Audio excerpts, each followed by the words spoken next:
आपको दिखाई नहीं देता है तो उसमें हम क्या करें? आंख का जांच कराइए और चश्मा लगाइए, दिखेगा आपको। पश्चिम बंगाल में जो चिन्हरण हुआ वो जायज था। यही कह दीजिए देश के सामने।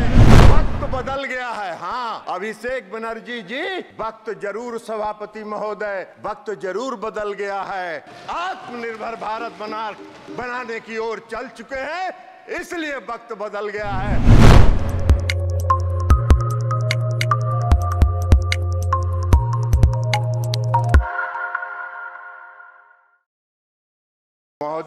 महोदय हम अभिषेक बनर्जी जी का भाषण पढ़ रहे थे।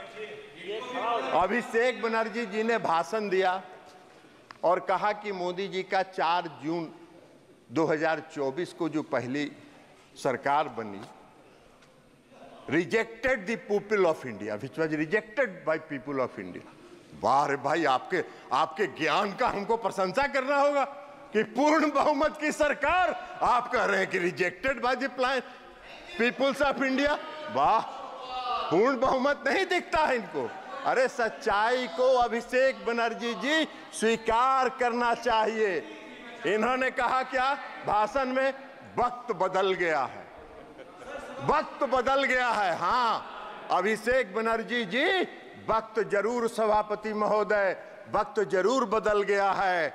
वक्त जरूर बदल गया है क्योंकि मोदी जी पूर्ण आत्मविश्वास और दृढ़ संकल्प के साथ तीसरे कार्यकाल में आत्मनिर्भर भारत बनाने की ओर चल चुके हैं, इसलिए वक्त बदल गया है। आपको दिखाई नहीं देता है तो उसमें हम क्या करें? आंख का जांच कराइए और चश्मा लगाइए, दिखेगा आपको कि इस देश की जनता ने क्या किया। हमको आशा करते थे, हम उम्मीद करते थे कि अभिषेक बनर्जी जी जब भाषण दे रहे थे तो वो कहते कि पश्चिम बंगाल में महिलाओं के चिरहरण का जो वीडियो वायरल हो रहा है उस पर क्षमा मांगते, इस देश से क्षमा मांगते, लेकिन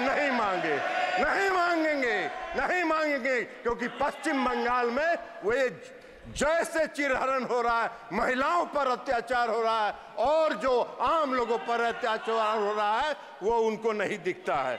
अभी इसी सदन में अभी बता रहे हैं जयप्रकाश जी। अरे जयप्रकाश जी बैठ जाइए, एक मिनट, आपको बता रहे हैं। माननीय मंत्री जी, आप चेयर को एड्रेस करें। सभापति महोदय, सभापति महोदय, इसी सदन में ने मन का भड़ास और मन का तकलीफ कई बार सदन के पटल पर उतारा।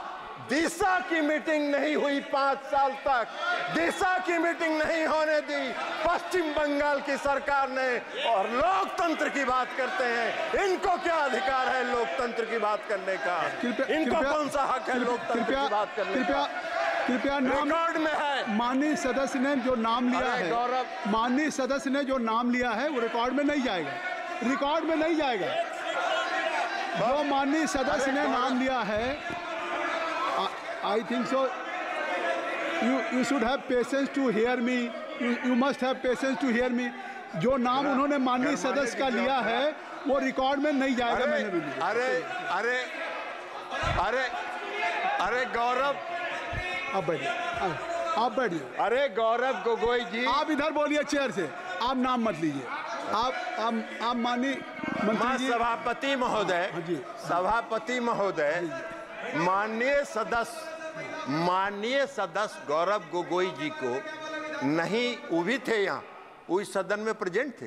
नहीं, उनका नाम मत लीजिए, वो सदन के सदस्य नहीं, ठीक है, इसलिए मैं नाम, ठीक है, हाँ ठीक है, आप हो गया, विड्रॉ कर लिया उनका नाम उनका हमने वापस ले लिया। सभापति महोदय, उनका नाम हमने वापस ले लिया, लेकिन सच्चाई है कि 17वीं, बैठ जाइए ना जयप्रकाश जी, बैठ जाइए ना।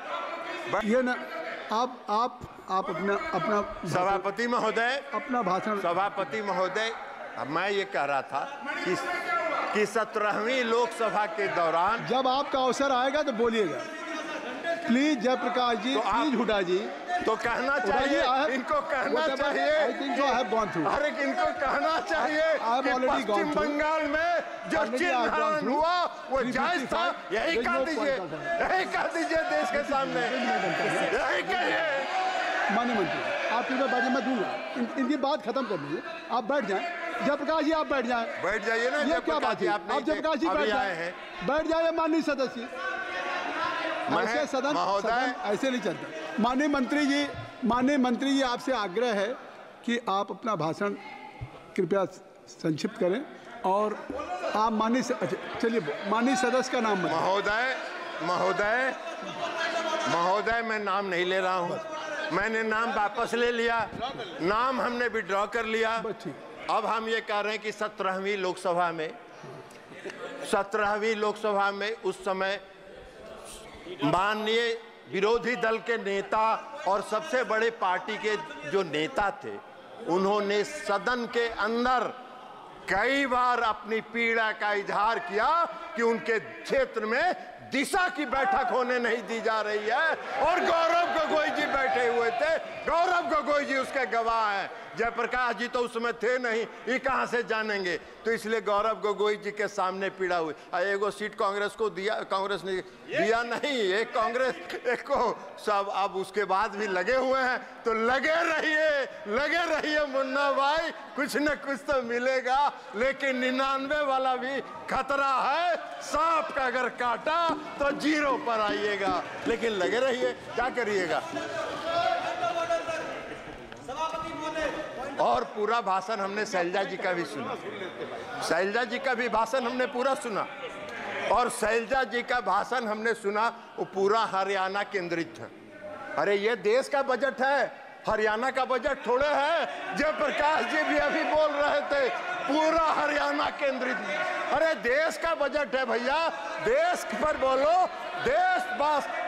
और नरेंद्र मोदी जी पूरे देश को आगे बढ़ाना चाहते हैं। ये उनका संकल्प है, ये उनका आत्मविश्वास है। इसलिए मैं समझ दूंगा, मैंने कहा है, मैं दूंगा।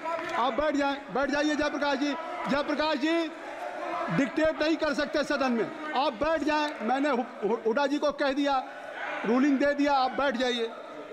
अब अध्यक्ष महोदय, सभापति महोदय, वित्त मंत्री का आप बैठ जाएं, कृपया आप सब लोग बैठ जाएं। तो हमने ये कहा कि पूरे 3 दिन तक ये बजट पर कम बोलते रहे।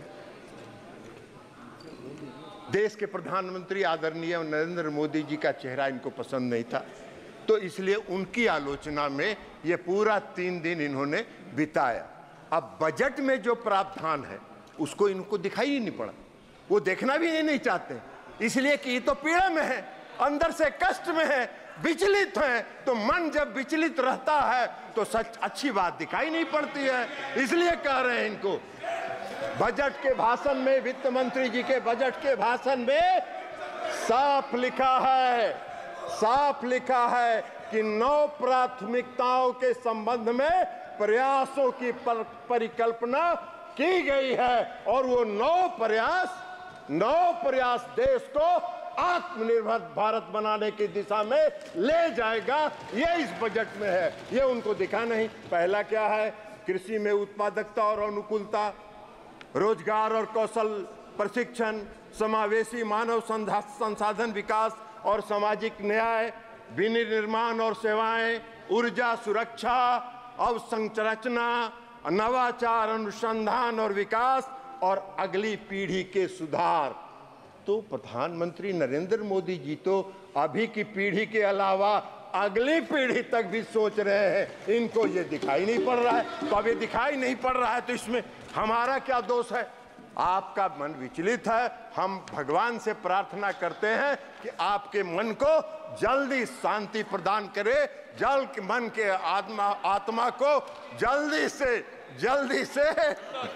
विचलापन खत्म हो, ताकि आप उससे बाहर निकलिए और देश की कल्पना के बारे में सोचिए।